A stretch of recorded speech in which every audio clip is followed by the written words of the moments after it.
நண்பர்களே, இன்றைய பதிவு ஜெகத்லக்னத்திற்கு 3வது இடமான மிதுனம். மிதுனத்தை மைத்துன ராசின்னு சொல்லுவாங்க. மிதுன ராசியை அது இரட்டைத்தன்மையுள்ள ராசி, காற்று தத்துவம் உள்ள ராசி. பொதுவாகவே இந்த காற்று தத்துவத்தில் இருக்கக்கூடிய ஒரு ராசி சுதந்திர மனப்பான்மையை விரும்பக்கூடியது.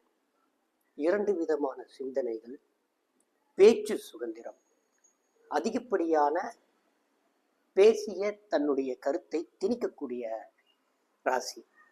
2 பேருக்குள்ள பேச்சுவார்த்தை நடக்குது அப்படின்னா இந்த மிதுன ராசி அந்த எதிராளியை பேசியே வீழ்த்தக்கூடிய தன்மை படைத்தது. எளிதில் அது விட்டு கொடுக்காது. அதே மாதிரி தைரிய வீரிய ஸ்தானம்னு நம்ம சொல்லக்கூடியது 3ஆம் இடத்தை. அந்த 3ஆம் இடத்துக்கு அதிபதியாக வரக்கூடியவர் தான் புதன், காலபுருஷனுக்கு. அப்ப மிதுனம் அப்படின்னு சொல்லக்கூடியது ஒட்டுமொத்த கம்யூனிகேஷன், ஒரு தகவல் தொடர்பு, எல்லா விதமான நாலேஜோட ஹப்பு மிதுனம் தான். ஸோ அப்போ ஒரு ஜாதகத்துக்கு 3ஆம் இடம் அப்படின்னு சொல்லக்கூடிய ஸ்தானமும் புதனும் ஒரு மிடில் மேனா இருந்து செயல்படக்கூடியது.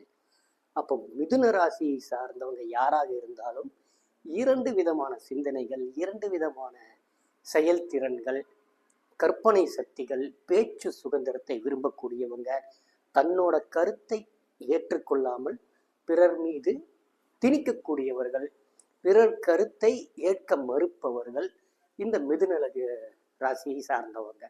பொதுவாக இனிமையாக பேசக்கூடியவங்க, இரட்டை அர்த்தத்தில் புரிந்து கொள்ளக்கூடியவர்கள், அதிகமாக பேசிட்டே இருக்கணும்னு விரும்பக்கூடியவங்க எல்லாருமே இந்த மிதுனத்தை சார்ந்தவங்களா வருவாங்க.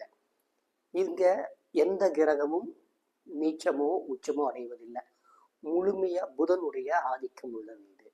அப்போ புதன் அப்படின்னா ஒரு சீட்டுக்கட்டில் ஜோக்கர் கார்டு மாதிரி, எங்குல இணையுதோ அதோட சேர்ந்து பயணிக்கக்கூடிய கிரகம்.